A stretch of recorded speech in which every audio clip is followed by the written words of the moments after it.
সারা রাত যারা ডিউটি করে ফজরের ওয়াক্তে, ফজরের নামাজের সময় তাদের ডিউটি শেষ হয়। আর নতুন আরেক টিম হুবহু 2 শিফটে ডিউটি, 12 ঘন্টা 12 ঘন্টা মনে করেন।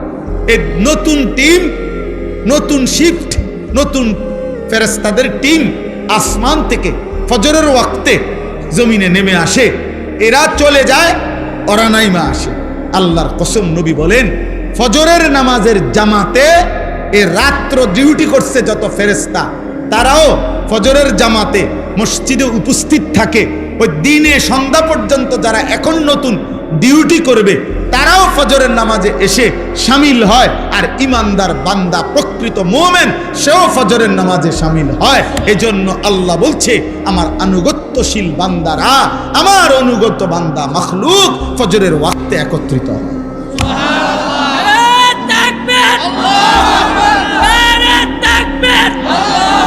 বুঝছুনি ভাই,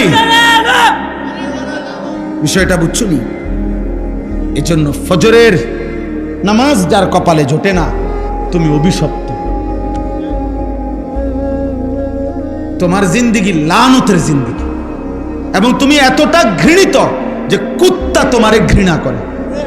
বুজুর্গানে দিন আউলিয়ায়ে কেরাম বলছে, কিতাবে আছে, আউলিয়ায়ে কেরামরা বলছে, সকালের কুত্তা ঘুম থেকে জেগে জাগার মুহূর্তে আল্লাহর কাছে ফরিয়াদ করে, আল্লাহ প্রথম নজর কেন বেনামাজি নাফরমান আপনার কোন নাফরমান বান্দার উপর যেন না পড়ে। তোরে কুত্তা ঘৃণা করে, কুত্তা তোকে কুত্তা ঘৃণা করে, কুত্তা। কিত্তি পাউডার লাগাও, চুল আশ্রাও কার জন্য? এই নাফরমান। কারে দেখাইবা? তোমার তো কুত্তাও দেখতে চায় না।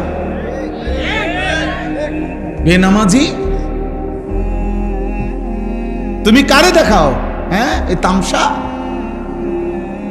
ওটা মনে করে নিজে ছবি উঠায়, মানে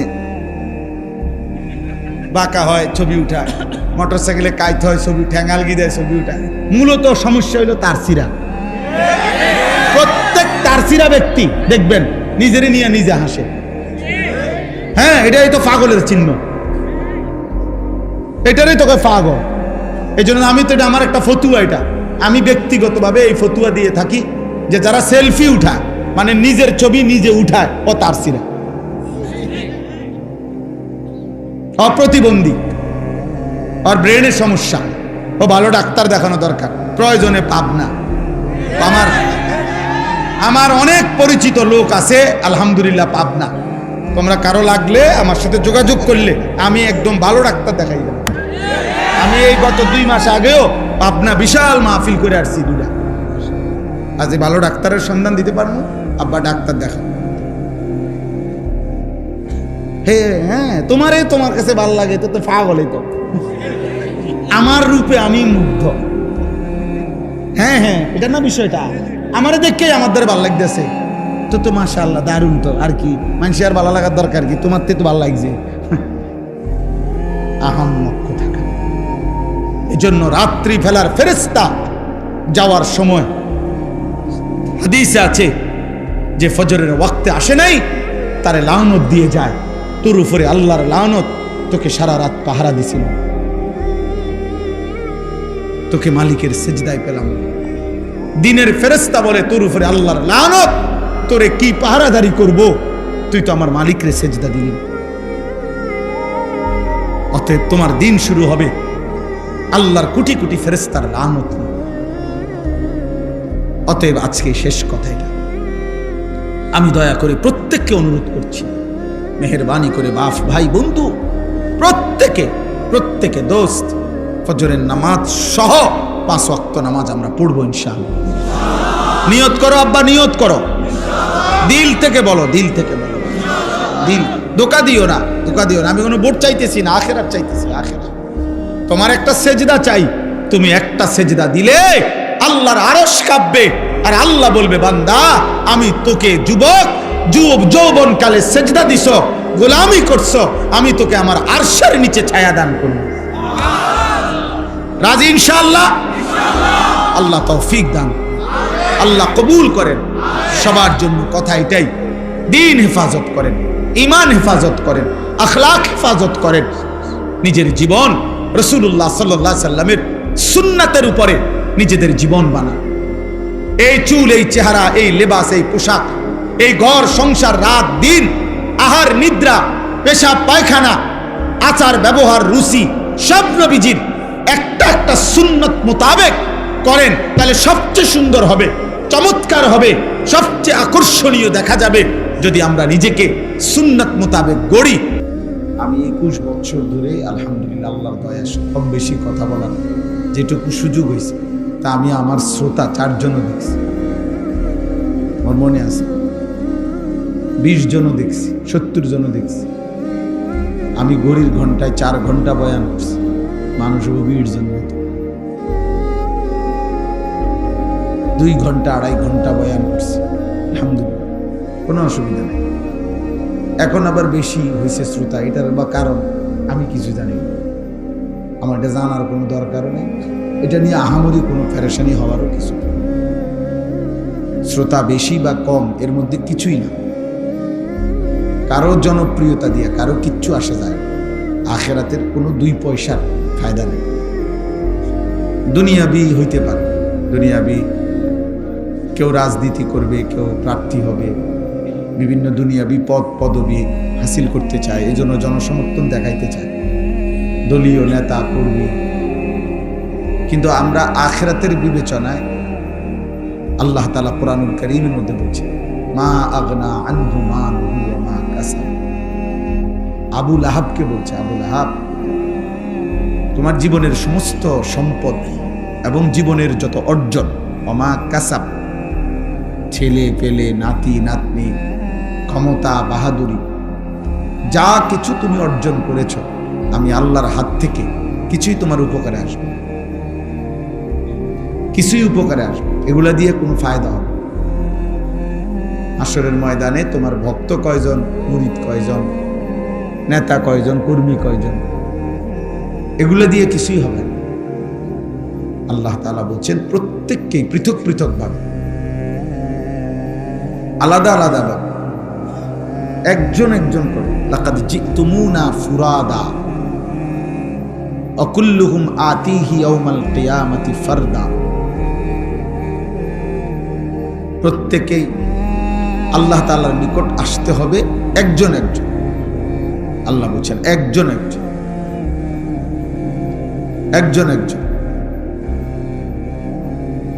কামা খালাকনাকুম আউওয়ালা মাররা, প্রথমবার আমি যেরকম তোমাকে একজন মায়ের পেট থেকে বের করেছি, শেষবারেও তুমি একজনই, আমি আল্লাহর কাছে আলাদা আসতে। এই জন্য দোস্ত, প্রত্যেকে যদি, আমার কথা হলো, প্রয়োজনে নিজেদের 2টা জুতা একসাথ করে হলো যদি বসার সুযোগ হয়, প্রয়োজনে চাটাই নাই আর এমনি বসো, মাটিতে বসলে মাটির মানুষ, লজ্জার কিছু নেই। আমরা মাটিরই মানুষ, এই মাটি আমাদের আপন, এই মাটি আমাদের আখের ঠিকানা, গন্তব্য, মাটির সাথেই আমাদের মিশে যাবে। অতএব এটা অপমানের কিছু নেই। আমি অনুরোধ করছি মহব্বত করে, আরো কিছু ছেলে তোমরা বসো, ভালো হবে।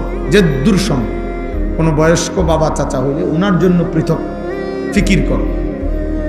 যারা স্বেচ্ছাসেবক আছো, নওজোয়ান ছেলেরা, তোমরাও কোনো বয়স্ক মুরব্বী হলে ওই চাচার বসার জন্য চেষ্টা করো। চেয়ার থাকলে আরো চেয়ার দাও, নয়তো কোনো সুরত করে দাও। আর যে দূর সম্ভব, এখানে আমার মনে হয় এটা তো বসতে পারেন আপনি, এখানেই বসেন, সুন্দর ফায়দা হবে। আল্লাহর কথা বসে শুনলে নেকি হয়। প্রত্যেকে যদি আরেকটু, আর 1 সুতা, 1 বিগত হোক, 1 ইঞ্চি হোক, 4 আঙ্গুল হোক, আগা চেষ্টা করেন।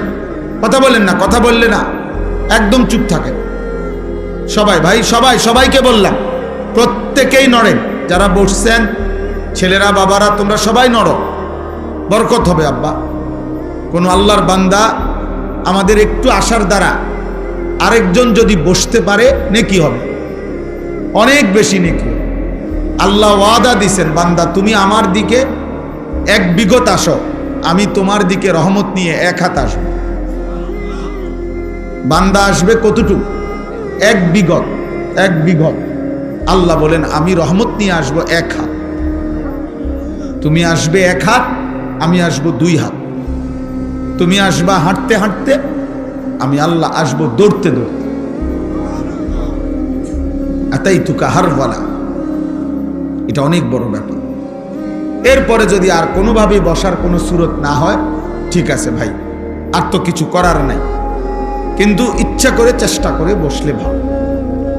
আমার এই দুইটা ভূমিকা। এক নাম্বার কথা হলো, আমরা প্রত্যেকে মোবাইলটা বন্ধ রাখা আল্লাহর কথা চোখের দিকে তাকাইয়া শুনলে সবার বরকত হবে, সবার বরকত। আল্লাহর কথা মনোযোগ দিয়ে শুনবার কথা, আল্লাহর আদেশ। ফাসতামিউ লাহু ওয়া আনসিতু। আল্লাহ বলছে আমার কোরআন যখন পড়া হয় তো তোমাদের দুইটা কাজ, আল্লাহ নিজে বলছে, তোমরা মনোযোগ দিয়ে শোনো এবং চুপ থাকো, এবং চুপ থাকো। আল্লাহ বলছেন এতে করে আমি আল্লাহই তোমাদেরকে আমার কথার উপরে আমল করার তৌফিক আমি দিয়ে দেব। শর্ত কি? তুমি মনোযোগ দিয়ে শুনতে হবে, চুপ থাকতে হবে। তুমি আন্তরিকতা দেখাইবা সামান্য, আমি রহমত দেখাবো অসামান্য। তুমি মহব্বত দেখাইবা সামান্য, আমি আল্লাহ তাআলা দয়া করব অসামান্য, অসামান্য। এই জন্য একটা মাহফিল, এই ভাই যে ভাই এখানে কথা বলছে, কি না, বহুত কষ্ট করছে এই দোস্ত মাহফিলটার ডেট আনার জন্য। কই, হ্যাঁ, এই যে অনেক কষ্ট করছে ভাই, অনেকবার আমার সাথে দেখা করছে, আমার কাছে গেছে, তো মিলানো যাচ্ছিল না। আলহামদুলিল্লাহ, আল্লাহর দয়া এইটুকু সুযোগ হয়েছে, আল্লাহ আনাইছে। তো আমার কথা হলো, তোমার নাম কি আব্বা? হুজাইফা। মাশাআল্লাহ, হাফেজ হুজাইফা। হুজাইফা ব্যক্তিগতভাবে আমার পছন্দের একটা নাম। রাসূলুল্লাহ সাল্লাল্লাহু আলাইহি সাল্লামের একজন বিখ্যাত সাহাবীর নাম হুজাইফা। নবীজি সাল্লাল্লাহু আলাইহি সাল্লামের গোপন বিষয় সবচেয়ে বেশি যিনি জানতেন, তিনি হচ্ছেন হুজাইফা। সাহিবু সিররিন নবী, ওনাকে বলা হয় নবীজির গোপন বিষয় জাননেওয়ালা সাহাবী হুজাইফা। কিয়ামতের পূর্বে কি কি হবে এইগুলো যে সমস্ত সাহাবারা বর্ণনা করছেন নবীজির থেকে, তন্মধ্যে সবচেয়ে বেশি বর্ণনা করছেন এই সাহাবা হুজাইফা, কিয়ামতের আলামত।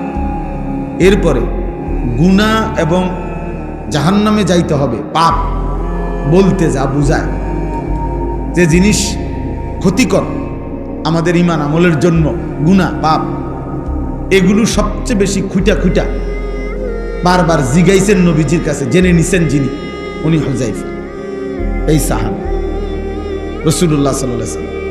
আমার প্রথম কথা হলো, বাপ, এতগুলো মানুষের সামনে তোমার গ্রামবাসী তোমাকে পরিচয় করাই দিছে যে তুমি হাফেজে কোরআন হইছো, বাকি চুল, চেহারা, লেবাসে মনে হয়, চেহারা সুরতে আরেকটু পড়া লেখা, আমল, আখলাকের প্রতি মনোযোগী হতে হবে। নিজেকে আগামী 1 বছর পরে, 2 বছর পরে এমন যেন না হয় তুমি মহল্লাবাসীকে অপমান করলা যে নিজের উল্টা চলাফেরার দ্বারা, তাইলে সেটা হবে এতগুলো মানুষের জন্য কষ্টের কারণ। এই জন্য আল্লাহ যেন তাকে সত্যিকার একজন হাফেজ আলেম হিসাবে, উম্মতের খাদেম হিসাবে কবুল করে নেন। আপনারাও দোয়া করুন। তোমার কাছে আমার এটা কথা, অনুরোধ, কোরআনকে অপমান করো না, দ্বীনকে অপমান করো না, আল্লাহকে অপমান করো না, রাসূল সাল্লাল্লাহু আলাইহি সাল্লামের মেহনতকে অপমান করো। আমার চলার দ্বারা, ফেরার দ্বারা, উঠা বসার দ্বারা এমন যেন মানুষ না হয় যে চোখ আঙ্গুল দিয়ে কেউ বলবে, দেখো হুজুর মানুষ কি করে, হাফেজ সব মানুষ কি করে।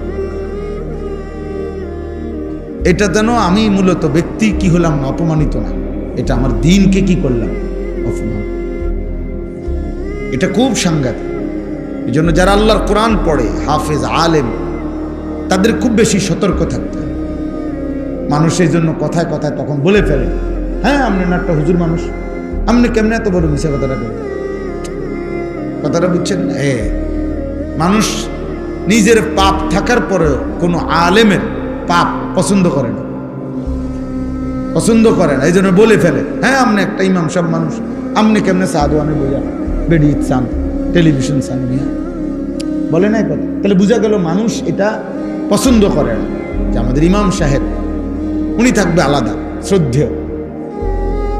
তাইলে মানুষের এই ভালো ধারণা আল্লাহর প্রতি, কোরআনের প্রতি আমাদের বরকতে, আমাদের মাধ্যমে যদি এটা ছিল, আমি যদি সেটা নষ্ট করি, এটা ঠিক হবে, এটা ঠিক হবে না। আল্লাহ আমাদের সবাইকে তৌফিক দান করেন। আমি ব্যক্তিগতভাবে কোনো সময় এই ক্রেস্ট দেই না। আমার জন্য বহু মাহফিলে এরকম বড় বড় ক্রেস্ট আমারে দেওয়ার জন্য বানায়, উনি নেই না, একটাও নেই, দেইও না, নেই। আমার কাছে এটা রীতিমতো একটা ফালতু জিনিস মনে হয়।